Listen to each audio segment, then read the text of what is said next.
단 하나의 수정란이 어떻게 30조개가 넘는 세포로 이루어진 이 복잡한 한 사람이 되는 걸까요? 레오나르도 다빈치가 자궁 속 태아를 스케치하던 그 시절부터 지금까지 정말 인류가 품어온 가장 근원적인 질문 중 하나죠. 오늘은 바로 이 질문에 대한 답을 완전히 새로운 방식으로 찾아가는 아주 놀라운 과학적 여정을 떠나보려고 합니다. 청취자께서 보내주신 자료는 사후 조직을 이용한 인간 배아 개통 추적에 대한 최신 연구들을 종합한 리뷰 논문입니다. 죽음에서 생명의 시작을 본다니 제목부터가 굉장히 역설적이면서도 또 흥미로운데요. 이번 탐구의 목표는 체세포 모자이시즘이라는 개념을 열쇠 삼아서 인간 발생 초기의 그 미스터리를 어떻게 풀어내고 있는지, 그리고 그 발견이 우리에게 어떤 의미를 갖는지 한번 깊이 있게 파헤쳐보는 겁니다. 맞습니다. 사실 저희가 시험관 아기 기술 덕분에 수정 후 며칠간, 그러니까 세포가 한 100개 정도로 늘어날 때까지의 과정은 꽤 잘 알게 됐어요. 하지만 14일 규칙이라는 전 세계적인 윤리 규범이 있거든요. 그래서 그 이후, 그러니까 우리 몸의 기관들이 본격적으로 설계되는 그 결정적인 시기는 여전히 깜깜한, 거의 미지의 영역이었죠. 오늘 살펴볼 연구는 말하자면 우리 세포 하나하나가 우리 몸이 만들어진 과정 전체를 기록한 일종의 블랙박스 같은 거예요. 그리고 이 연구는 그 블랙박스를 열어보는 거의 최초의 시도라고 할 수 있습니다. 바로 그 블랙박스를 여는 열쇠가 체세포 모자이시즘이라는 거군요. 사실 이 용어는 좀 생소하게 들리거든요. 정확히 어떤 개념인가요? 간단히 말해서 한 사람의 몸 안에 유전적으로 조금씩 다른 세포들이 섞여 있는 상태를 말합니다. 유전적으로 다른 세포요. 타가 생기거든요. 이런 무작위적인 돌연 변이를 논문에서는 수정 후 변이, 그러니까 PHB라고 부릅니다. 잠깐만요. 그럼 제 몸을 이루는 30조개의 세포가 유전적으로 다 똑같은 게 아니라는 말씀이세요? 마치 거대한 패치워크 이불처럼요? 정확한 비유입니다.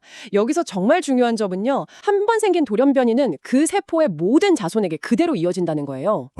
마치 고유한 바코드나 가문의 성씨처럼요.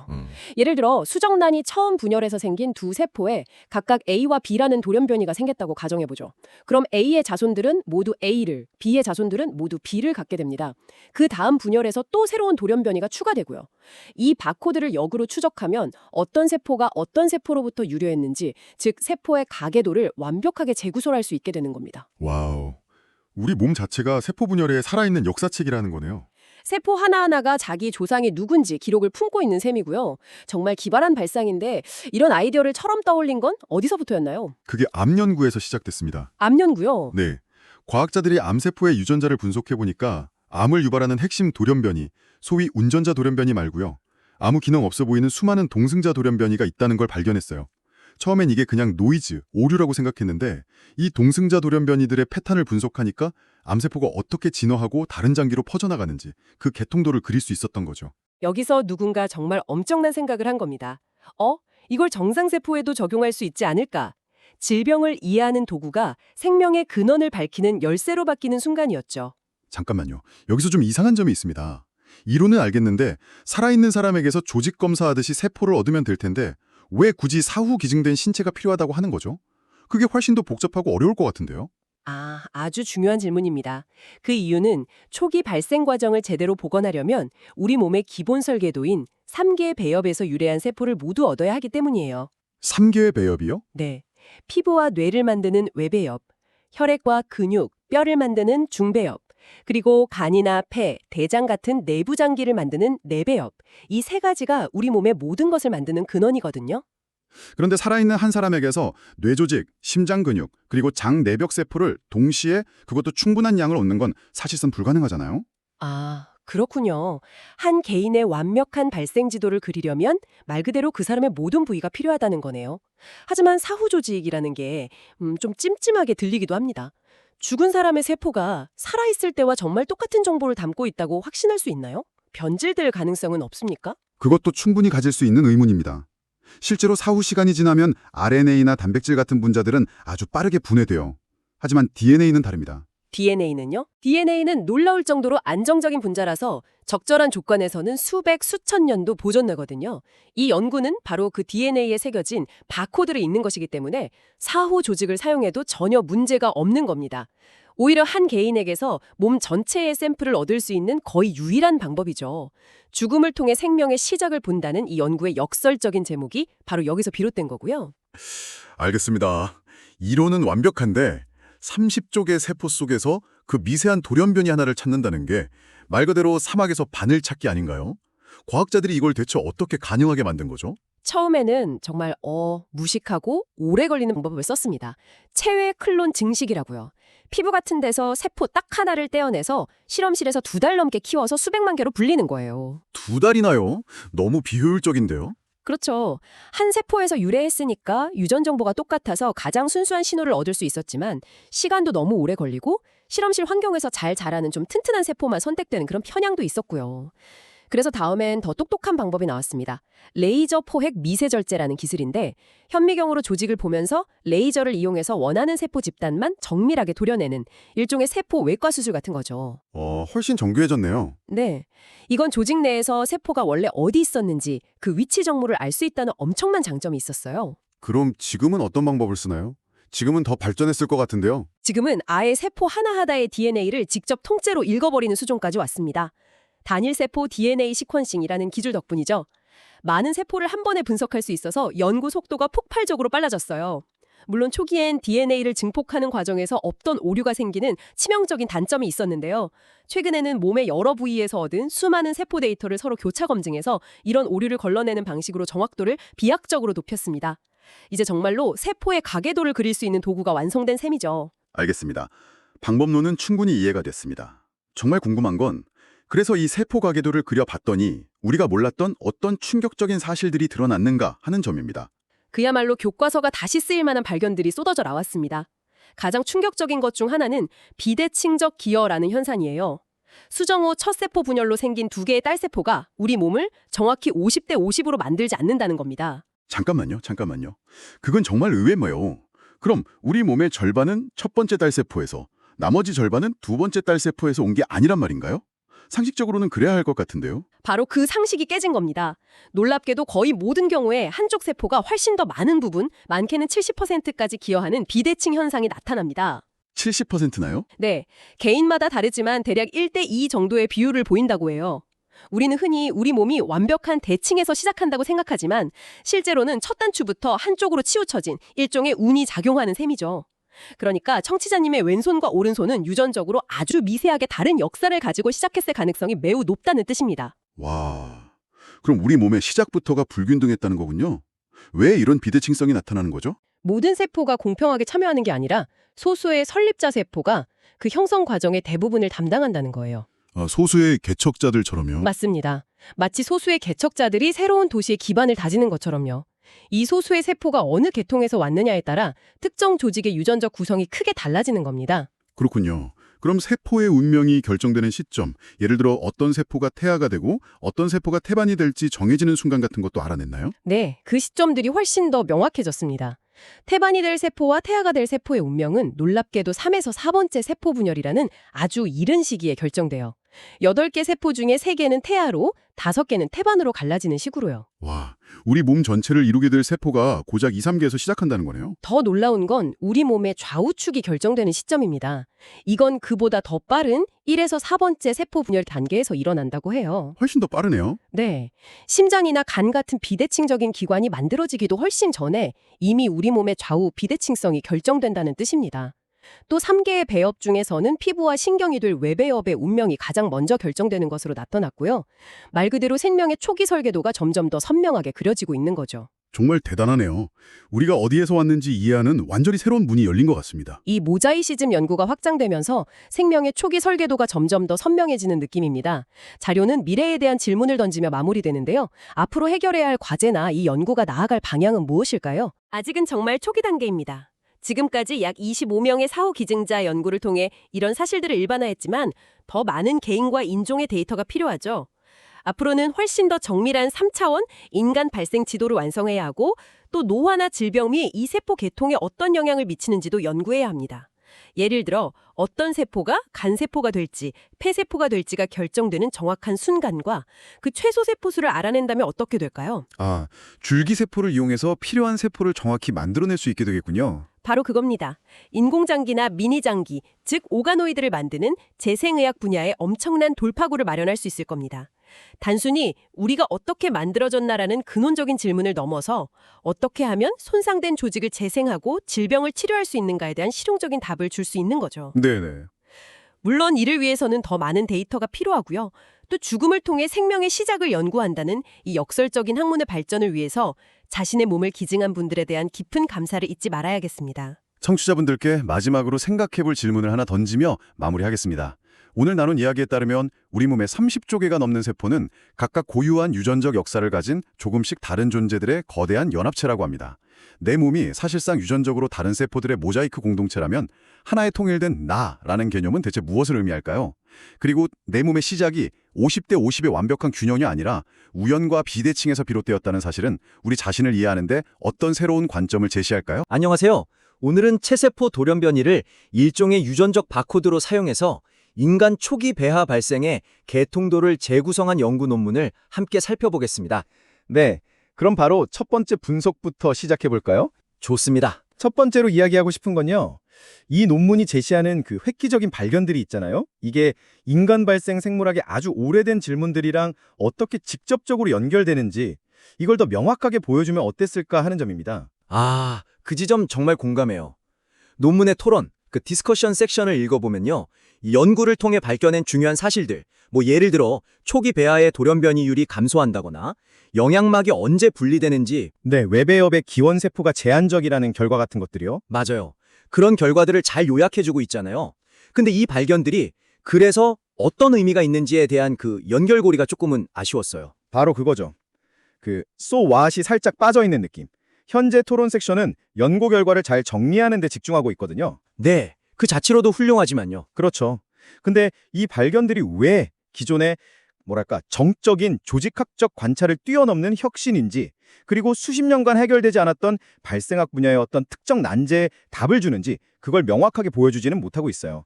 그러다 보니까 개념적 틀을 제공한다는 결론이 일부 독자에게는 다소 추상적으로 들릴 수도 있겠다 싶더라고요. 맞아요. 그래서 제안은 토론 섹션을 좀 더 확장해서 각각의 발견이 어떻게 학계의 오랜 논쟁에 대한 해답을 제시하거나 아니면 새로운 탐구 방향을 열어주는지 이걸 구체적으로 서술하는 겁니다. 단순히 새로운 사실을 알아냈다 해서 그치는 게 아니라 네, 이 사실 덕분에 우리는 이제 발생학을 다르게 볼 수 있게 되었다는 일종의 패러다임 전환을 보여지는 거죠. 좀 더 강력한 언어를 사용해서 연구의 의의를 확실하게 각인시킬 필요가 있어 보여요. 좋은 방향이네요.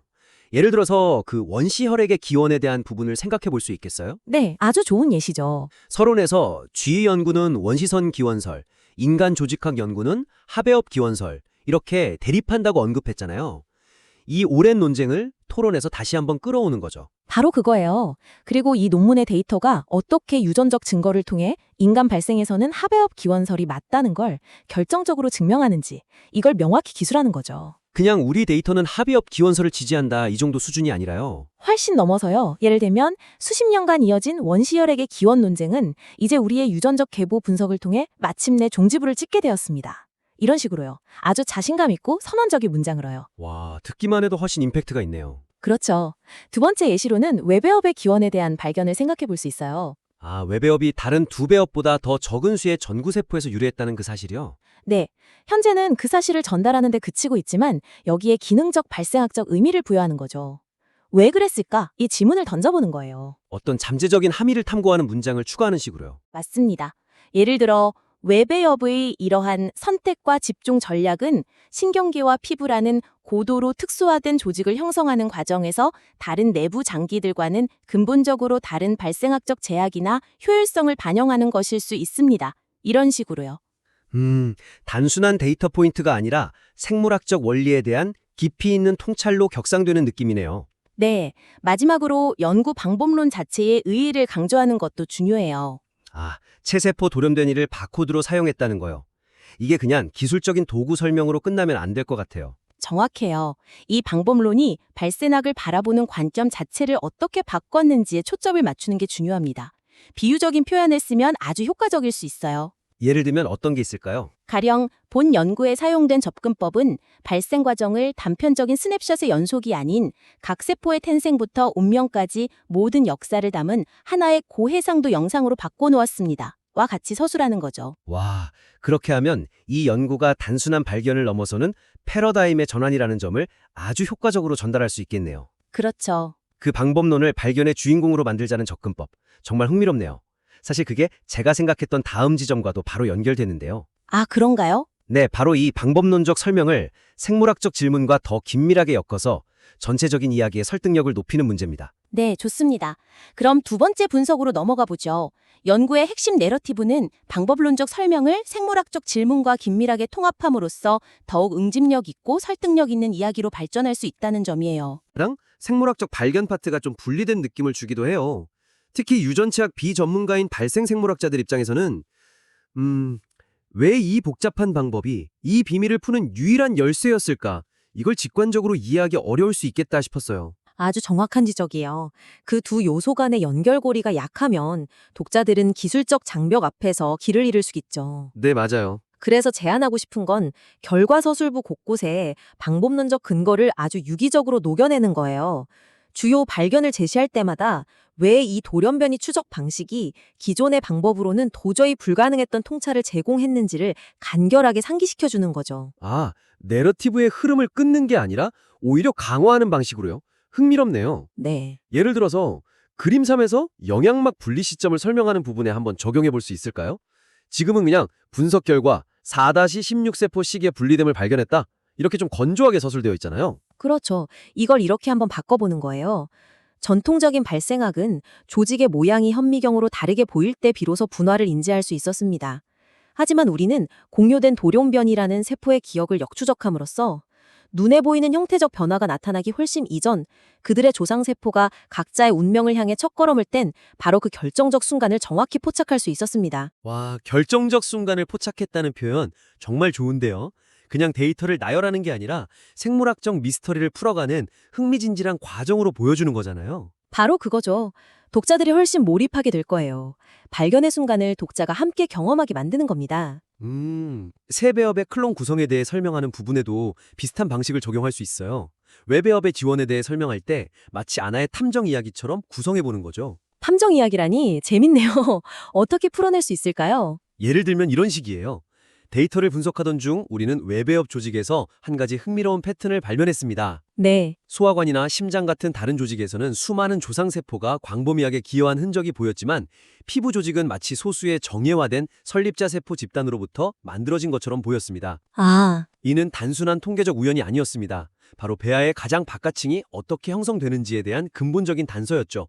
이런 식으로 발견 과정을 스토리텔링하면 독자는 연구자를 따라 함께 추리하고 발견하는 듯한 느낌을 받게 될 거예요. 방법론을 그냥 도구 목록처럼 나열하는 게 아니라 발견 서사의 핵심적인 장치로 활용하는 거군요. 아주 설득력 있는 접근법 같아요. 네, 이런 스토리텔링의 힘은 시각 자료에서도 정말 중요할 텐데요. 맞아요. 그게 바로 저희 세 번째 분석으로 이어집니다. 아, 그림 3 말씀이시죠? 네. 논문의 핵심적인 발견을 담고 있는 그림 3은 여러 패널에 흩어져 있는 정보를 하나의 통합된 시각적 내러티브로 재구성함으로써 독자의 이해도를 획기적으로 높일 수 있다는 점이에요. 그림 3은 정말 이 연구의 심장이라고 할 수 있죠. 개통도부터 발생 과정 모식도, 막대 그래프, 히트맵, 선 그래프까지 정말 방대한 정보를 담고 있잖아요. 네. 핵심 데이터가 다 모여 있죠. 그런데 지금 구성은 독자가 이 패널들을 계속해서 앞뒤로 넘겨보면서 머릿속에서 각 데이터를 직접 조합해야만 전체 그림을 이해할 수 있는 구조예요. 마치 잘 만들어진 퍼즐 조각들을 그냥 흩어놓은 것 같달까요? 정확한 비유예요. 각각의 패널은 훌륭한 증거지만 하나의 완성된 이야기로 제시되지 않아서 정보의 파편화가 발생하고 있어요. 독자에게 너무 많은 인지력 부담을 주는 거죠. 맞아요. 그래서 좀 과감한 제안을 하고 싶어요. 그림 3을 하나의 거대한 인포그래픽으로 재설계하는 겁니다. 독자가 이야기의 흐름을 따라 자연스럽게 정보를 습득할 수 있도록요. 거대한 인포그래픽이라 굉장히 흥미로운데요. 구체적으로 어떤 모습일까요? 발생 과정 모식도, 그러니까 패널 3B를 이야기의 중심 뼈대로 삼는 거예요. 그림의 중앙에 가장 크게 배치해서 우리 이야기의 중심 앵커로 만드는 거죠. 아, 3B를 중심으로요? 네. 그리고 시간의 흐름에 따라서 다른 패널들의 핵심 결론을 이 모식도 위에 직접적으로 시각화하고 주석을 다는 방식입니다. 그렇군요. 그럼 예를 들어서 발생 초기인 4-16세포기 단계에서는 어떻게 정보를 통합할 수 있을까요? 그 시점의 배아 그림 옆에 화살표를 빼서 이렇게 명시하는 거죠. 영양막 분리 시작, 혈액세포와 가장 초기 돌연변이만을 공유함, 그리고 괄호 안에 패널 3D 히트맵 결과 이렇게요. 동시에 그림 안에 내부 세포계, ICM을 가리키면서 최소 5개의 독립적인 혈액 전구세포가 내부 세포계 운명으로 결정됨, 패널 3C 막대 그래프 결과 이런 주석을 추가하는 거예요. 아, 이제 그림이 그려지네요. 독자가 3C랑 3D 패널을 따로 찾아보지 않아도 모식도 위에서 그 정보들이 어떤 의미를 갖는지 바로 이해할 수 있겠어요. 바로 그거죠. 그럼 다음 단계인 하배업 분리 단계도 같은 방식으로 적용할 수 있겠죠? 네, 모식도에서 하배업이 분리되는 지점에 그렇죠. 거기다 화살표를 긋고 배아의 중배업 앤드 원시 혈액의 기원, 다른 중배업 조직보다 더 일찍 분기함, 패널 3위 선그래프 결과, 이렇게 설명을 직접 연결하는 겁니다. 정말 효과적이겠네요. 독자는 이제 선그래프를 따로 해석할 필요 없이 발생 과정의 맥락 안에서 아, 혈액의 기원이 다른 중배업보다 더 이르구나. 이걸 즉시 파악할 수 있으니까요. 네. 심지어 낭배 형성 단계에서는 세배업으로 갈라지는 부분에 대한 정보까지 통합할 수 있어요. 다른 그림의 결론까지도 가져올 수 있을 것 같은데요? 맞아요. 거기까지 나아갈 수 있습니다. 외배업으로 가는 가지에는 더 적은 수의 전구세포가 기여함, 그림 4분석 결과. 이렇게 표기하고 중배업과 내배업으로 가는 가지들에는 다수의 전구세포가 광범위하게 기여함, 이렇게 명시하는 거죠. 와, 그렇게 되면 그림 3이 단순히 자기 패널들만 통합하는 걸 넘어서 논문 전체의 핵심 발견을 아우르는 시각적 요약본, 일종의 비주얼 초록 역할을 하게 되겠네요. 바로 그겁니다. 독자는 이 그림 하나만 제대로 이해하면 논문의 가장 중요한 메시지를 거의 다 파악할 수 있게 되는 거죠. 오늘의 논의를 한번 정리해 볼까요? 첫째, 토론 섹션에서 연구 결과가 발생하기에 오랜 질문들과 어떻게 연결되는지를 명확히 보여줌으로써 연구의 영향력을 강화하는 방안을 이야기했고요. 네, 이야기의 의미를 강화하는 거였죠. 둘째, 방법론과 발견을 하나의 흥미로운 이야기로 엮어내서 내러티브의 설득력을 높이는 방법을 제안했습니다. 네, 발견의 과정을 흥미롭게 만드는 거였고요. 마지막으로 논문의 심장인 그림 3을 여러 데이터의 집합이 아닌 하나의 통합적인 인포그래픽으로 재구성해서 핵심 발견을 독자에게 효과적으로 전달하는 아이디어를 나눠봤습니다. 네, 이 세 가지 제안 모두 결국에는 흩어져 있는 정보들을 어떻게 더 강력한 하나의 이야기로 엮어낼 것인가에 대한 고민이라고 할 수 있겠네요. 맞습니다. 오늘 제안드린 내용들을 바탕으로 수정된 원고를 다시 보내주시면 저희가 더 깊이 있는 논의를 이어가도록 하겠습니다. 네, 기다리고 있겠습니다. 오늘 시간 내주셔서 감사합니다.